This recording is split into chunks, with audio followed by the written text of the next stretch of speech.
Dear friends, welcome to Learn English Grammar with Madhav Mash.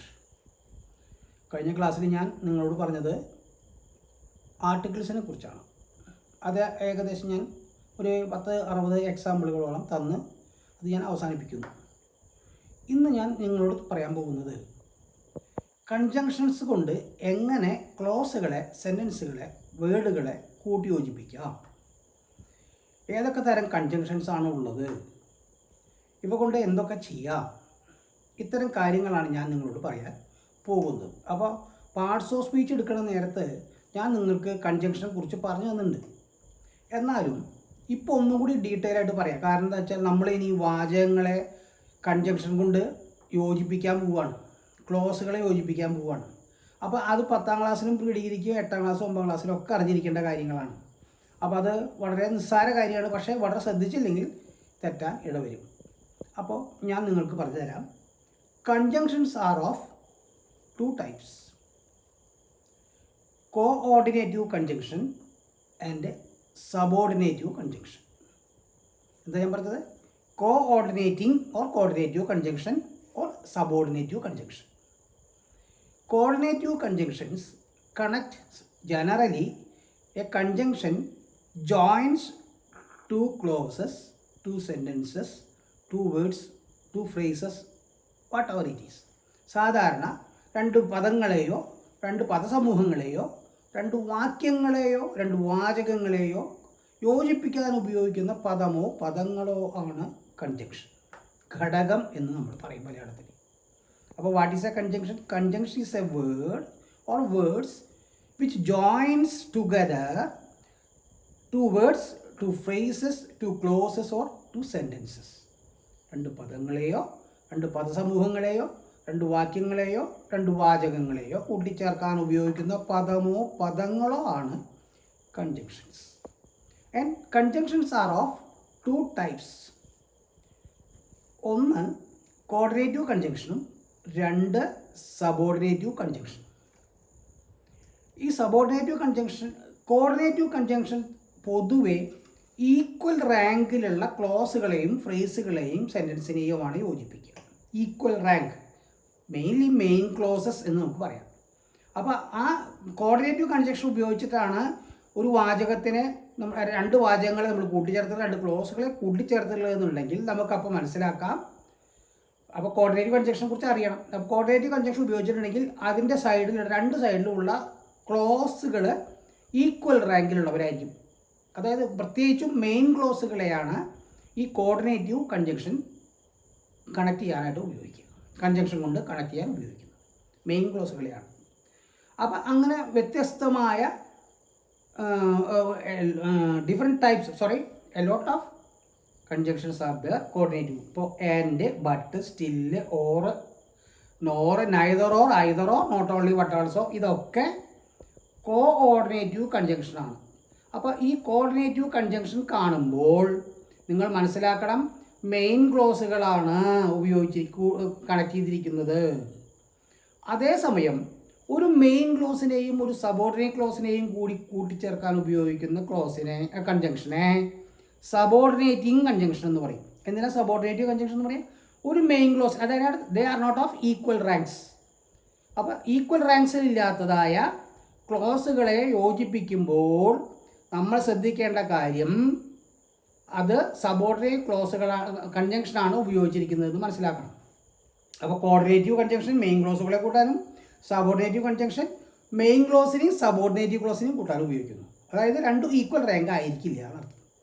ഈ ക്ലോസുകളെ തന്നെ നമുക്ക് വേറൊരു പേരിലും കൂടി അറിയാം, കോറിലേറ്റീവ് കൺജങ്ഷൻ എന്ന് പറയാം. അപ്പോൾ കോറിലേറ്റീവ് കൺജങ്ഷൻ എന്ന് പറഞ്ഞാൽ എപ്പോഴും അവ പെയറായിട്ടാണ് വരിക. പെയർ എന്ന് പറഞ്ഞാൽ ജോഡികൾ. ഇപ്പോൾ both and, scarcely when, hardly when, barely when, not only but also, either or, neither or, ഇതൊക്കെ പെയേഴ്സാണ്.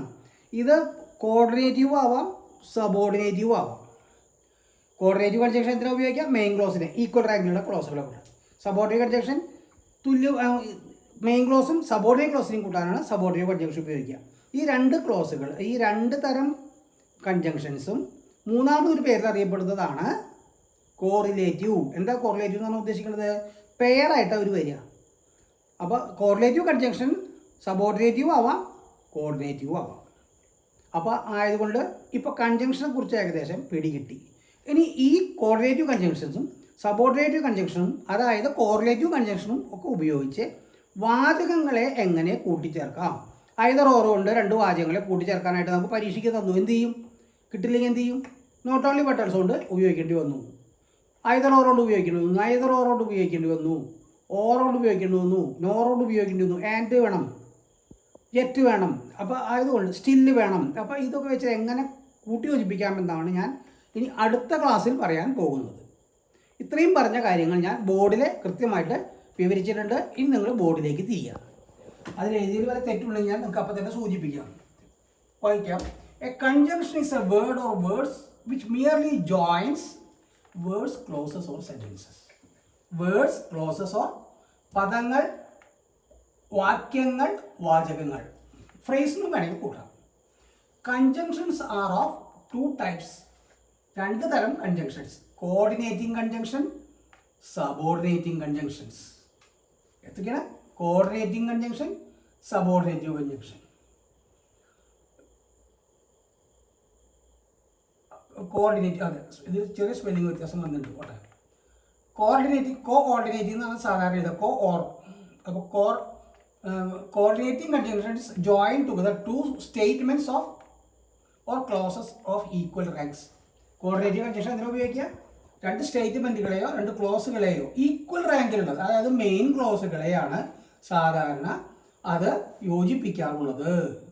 അതേസമയം a subordinative conjunction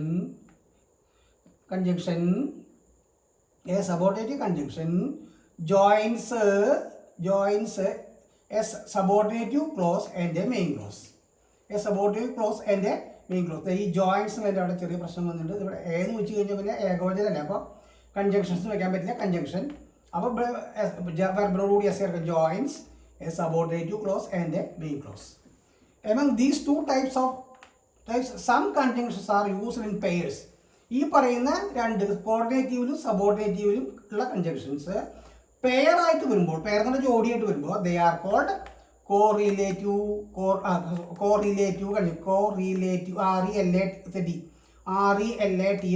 relative conjunction. Correlative spelling ഇവിടെ തെറ്റിയിട്ട് കേട്ടോ. കോറിലേറ്റീവ് RELATIVE എന്ന് വരിക, relative conjunctions. The main coordinative conjunctions are ഏതൊക്കെയാണ്? Coordinative conjunction ഏതൊക്കെയാണ്? And, but, for, or, nor, also, neither or, either or, not only but also. ഇതാണ് പ്രധാനമായിട്ടുള്ള coordinating conjunction. Main ക്ലോസിനെ കൂട്ടാൻ ഉപയോഗിക്കുന്ന കൺജങ്ഷൻ. മറക്കരുത്, ഇത് പഠിക്കുന്ന അടുത്ത ക്ലാസ്സിലേക്ക്. ദ ചീഫ് സബോർഡിനേറ്റീവ് കൺജങ്ഷൻസ്, ഇതിനെ സബോർഡിനേറ്റ് കൺജങ്ഷൻ ഉപയോഗിക്കുക ഒരു മെയിൻ ക്ലോസും ഒരു സബോർഡിനേറ്റ് ക്ലോസിനെയും യോജിപ്പിക്കാൻ. അപ്പോൾ the chief subordinative conjunctions are after, because, if, that, though, although, till, before, unless, as, when, where, which, while, etc. ഇതാണ് സബോർഡിനേറ്റീവ് കൺജങ്ഷൻ. അപ്പോൾ ഇന്ന് നമ്മൾ രണ്ട് തരം കൺജങ്ഷനെ കുറിച്ച് പറഞ്ഞു. മൂന്നാമത് പറയുന്നത് ഈ പറയുന്ന രണ്ട് തരത്തിൽ പെട്ടവരെയാണ് കോറിലേറ്റീവ് കൺജങ്ഷൻ എന്ന് പറയുന്നത്. ഇത് എഴുതാൻ പഠിച്ചു കഴിഞ്ഞാൽ നിങ്ങൾക്ക് വളരെയധികം സഹായകരമാണ്, വളരെ സിമ്പിളുമാണ്. പക്ഷെ വളരെ ശ്രദ്ധിക്കണം. ഇപ്പോൾ നോട്ട് ഓൺലി വേർഡ്സൊക്കെ പറയുമ്പോൾ എളുപ്പമാണ്, പക്ഷേ എവിടെ വെക്കണം, എങ്ങനെ വെക്കണം എന്നുള്ളത് നോക്കിയിട്ട് വേണം. വളരെ ശ്രദ്ധിച്ചില്ലെങ്കിൽ തെറ്റും. ഐദറോക്കെ ശ്രദ്ധിക്കേണ്ടത് തന്നെയാണ്. ഇത് കഴിഞ്ഞാൽ നമുക്ക് കോൺകോഡ് നമുക്ക് പരിപാടി പഠിക്കാം. കൺജങ്ഷൻ കഴിയട്ടെ. അപ്പോൾ നമുക്കറിയാം ഈ കൺജങ്ഷൻ യോജിപ്പിക്കുമ്പോൾ രണ്ട് സബ്ജക്റ്റൊക്കെ യോജിപ്പിക്കുമ്പോൾ രണ്ടാമത്തെ സബ്ജക്റ്റിനെയാണോ ആദ്യത്തെ സബ്ജക്റ്റിനെയാണോ കണക്ട് ചെയ്യേണ്ടത്, ബന്ധപ്പെടുത്തേണ്ടത് അല്ലെങ്കിൽ അടിസ്ഥാനപ്പെടുത്തേണ്ടത് എന്നുകൂടി നമുക്ക് പഠിക്കേണ്ടതായിട്ട് വരും. അപ്പോൾ അത് അവിടേക്ക് എത്തുമ്പോഴേക്കല്ലേ. അപ്പോൾ എപ്പോഴും ഇത് ഈ ക്ലാസ് ഒന്ന് കഴിയട്ടെ. കൺജങ്ഷൻ എങ്ങനെ ഉപയോഗിക്കുക എന്നുള്ളത്, എത്ര കൺജങ്ഷൻ ഉണ്ട്, എത്ര വാചകങ്ങളെ യോജിപ്പിക്കാം. അടുത്ത ക്ലാസ്സിൽ കൂടുതൽ എക്സാമ്പിളുകൾ ഞാൻ പറഞ്ഞുതരാം. ഓരോ കൺജങ്ഷൻ കൊണ്ട് ഉപയോഗിക്കുന്ന വാചകങ്ങളെ ഞാൻ പറഞ്ഞു തരാം. ഇന്ന് എൻ്റെ ക്ലാസ് കേട്ട നിങ്ങൾക്ക് എല്ലാവർക്കും നന്ദി, നമസ്കാരം. എൻ്റെ ക്ലാസ് നിങ്ങൾ സബ്സ്ക്രൈബ് ചെയ്യുക, പറ്റിയ ഷെയർ ചെയ്യുക, വീട്ടിലിരുന്ന് അസലായിട്ട് പഠിക്കുക. എന്നാൽ അടുത്ത ക്ലാസ്സിലേക്ക് നിങ്ങൾക്ക് വളരെ സൗകര്യപ്രദമായിരിക്കും. Thank you.